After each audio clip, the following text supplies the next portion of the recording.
tulong sila balik Germany. So, bayad sila na ticket. Walang tulong. Kaya ano gusto ko doon, walang bahay. Eh di, baka bibigyan ka ng bahay ng German eh. No? German government. No? Doon sa home for the agent. Hello, my friend. How are you? Oh, Are you fine? Thank you. Oh, bariyo pa tayo ng damit. Bakit? Oh, pasok dito, pasok.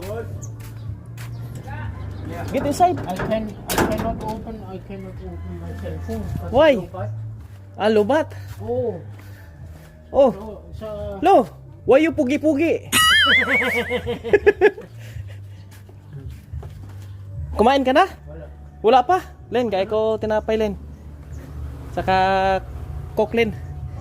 Do you want to eat Coke and tinapay? Yeah, okay. Para English ako ngayon. English ako ngayon, lo ah.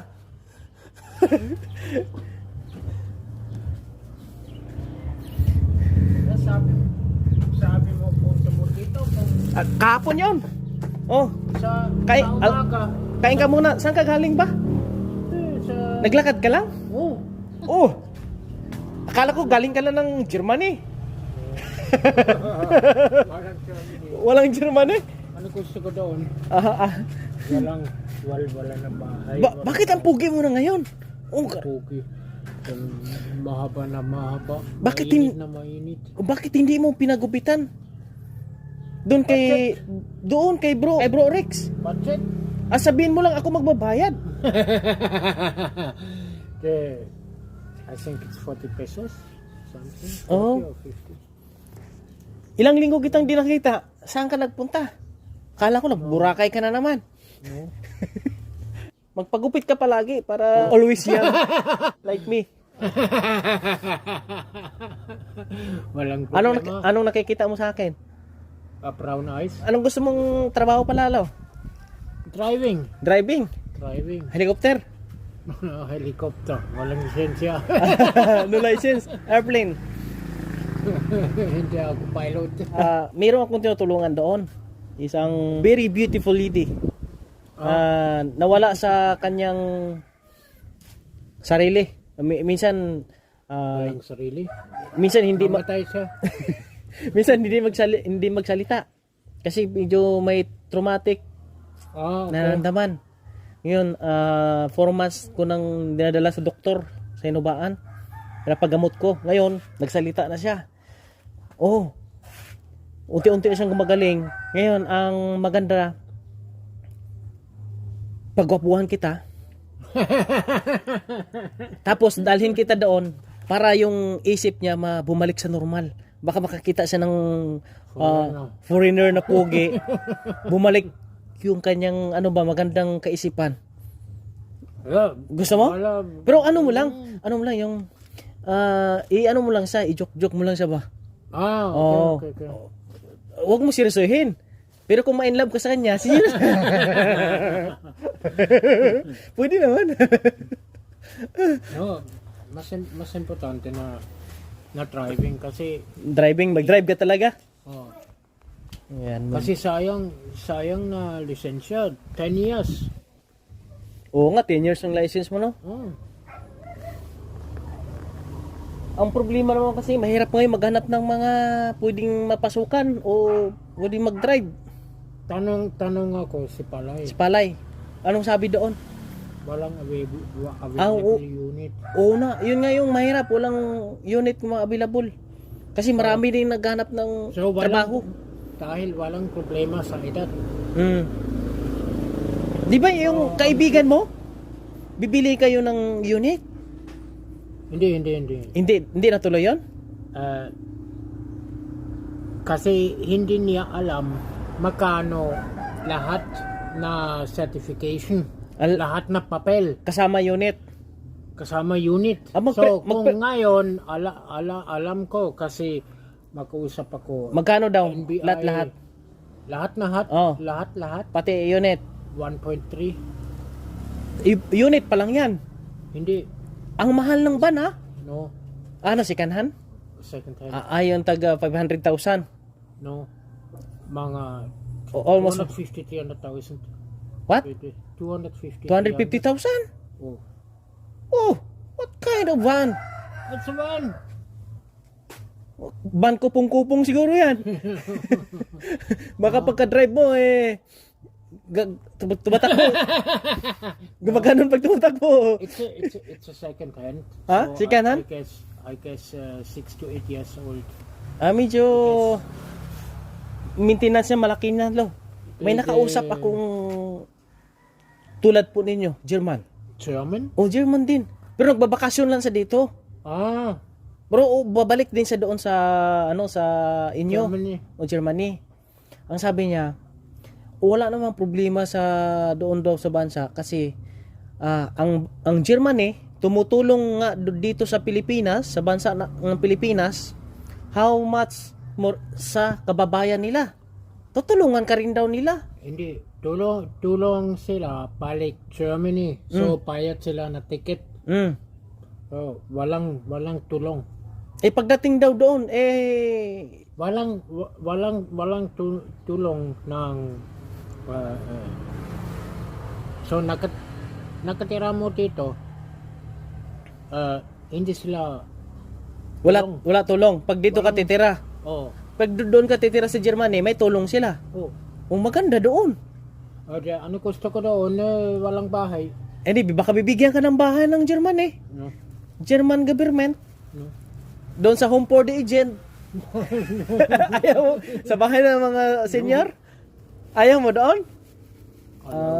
Dito sa Pilipinas, wala. No, walang problem. Wala ka matanggap dito na pensyon. No, it's not true. Ha? Bayad sila. Padala sila ng pera. Ang German government? Ilang taon na, wala namang binigay na assistance sa iyo ang German government. No. Ang pension age is 65. So, and then buwan-buwan bayad sila. Ilang taon ka na ngayon? 64. 64. Paano yun? Pupunta ka pa doon sa Manila, sa German Embassy? Makausap ako sa German Embassy, but Apply ka pa doon? tulong sila, balik Germany. Ayaw ko balik Germany. Ano gusto ko doon? Wala na familia, wala na bahay. Ano gusto ko doon? Paano yung pension mo? Kasi sabi mong magkakaroon ka ng pension June? age of 65. Ibibigay nila sa iyo yan. Bibigay nila sa iyo. Ngayon, in June. So, 5 Paano months? kung sabi nila hindi namin ibibigay yung pension mo kung hindi ka uwi doon sa bansa natin? Paano yan? This is your right. Okay. It's not like here in the Philippines. So, if you work in Germany, you pay for your pension. So, and then it doesn't matter. So there are some countries they don't like to pay, or it will be the pension will be reduced, so the amount of pension will be reduced. But here in the Philippines, full 100%.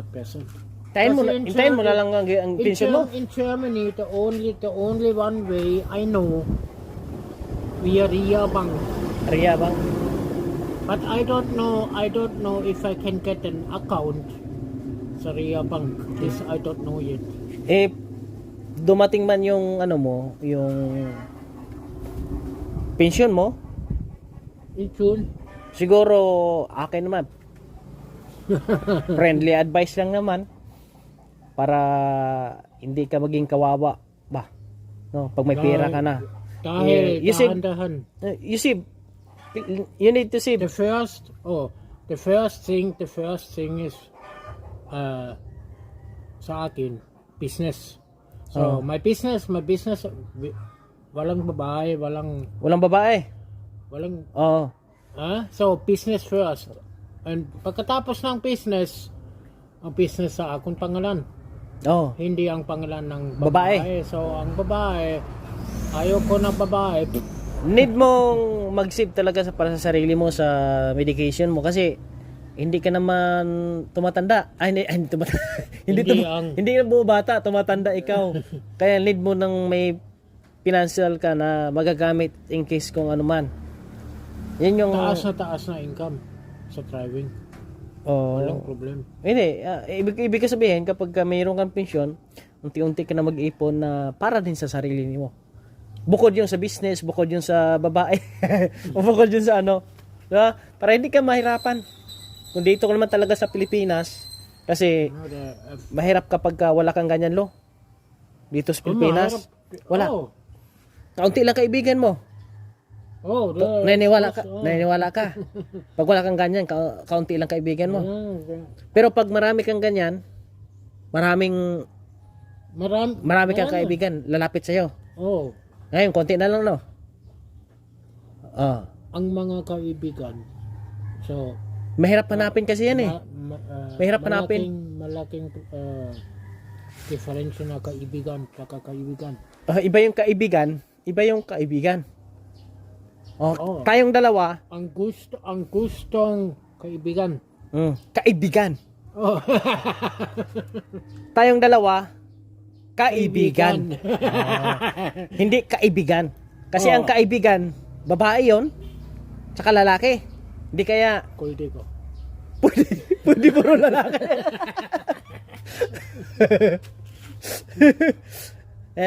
Kung ano man, kung mayroon ka mga... Ano ang kuldi ka sa Tagalog? Hindi ko alam. Ano yun? Kuldi ko. Kudigo? Gold digger. Gold digger. Gold digger. Yung... Ang gold digger, yung ano ba? Len! Len! Ano yung gold digger? Ano nga sa Tagalog yun? Parang di ko ma-mention eh. Yung bang namimira? Yung kuha ng kuha ang tawag yan? Yung ibang parang pinipirahan ka lang ba? Gold digger. Only pera. Ganyan. Iwasan mo ganyang mga klaseng tao or kaibigan. Dahil sabi ko, kaibigan, tsaka kaibigan. Kaya kung meron kang mga, example, may mga kailangan kang assist o message mo, punta ka sa akin. Kuya, patulong ako, pa-assist ako. Ayan. Dito lang ako, ha? Yeah. Iwas ka sa mga yung bang samantalahan ka lang. Kunan ka lang ng pera. Alam ko may contact ka. Mabilis tayo makahanap ng tulong. Kasi there are several ideas about business, but some businesses this is so expensive. Yes. Kaya kailangan mo maghanap ng good business kapag meron ka ng income o meron ka ng ang latte, mga pera. 1,000, isang hektarya, so 10,000 square meter. Farm? 10,000, walang farm. Ha? Walang farm. Maraming trabaho. Ayaw mo yung mag-aalaga ka ng mga manok, chicken, kambing. No, wala na. Ayaw mo niyan? Gusto mo talaga driving? Driving. Bili na lang tayo ng helicopter. Ay, si Lolo Gogo. Ang toy. Mga kabayan na si Lolo Gogo, no? Talagang ang toy na helicopter. gusto niya talaga dito sa Pilipinas. Masarap dito sa Pilipinas, no? Maraming magaganda. Maraming... Kasi wala ako problema na paa. Wala kang problema. Walang problema. Pero naligo ka, lo? Ligo ka palagi. Gabi-gabi, araw-araw para mabango. Nagtatabako na naman siya. Tabako na naman to. Punta sa palay. Tapos ang kanyang papel, grade 1. Grade 1 pa yan. Grade 3? Ay, kalibangan. Lagi niyong maaasahan, kaibigan.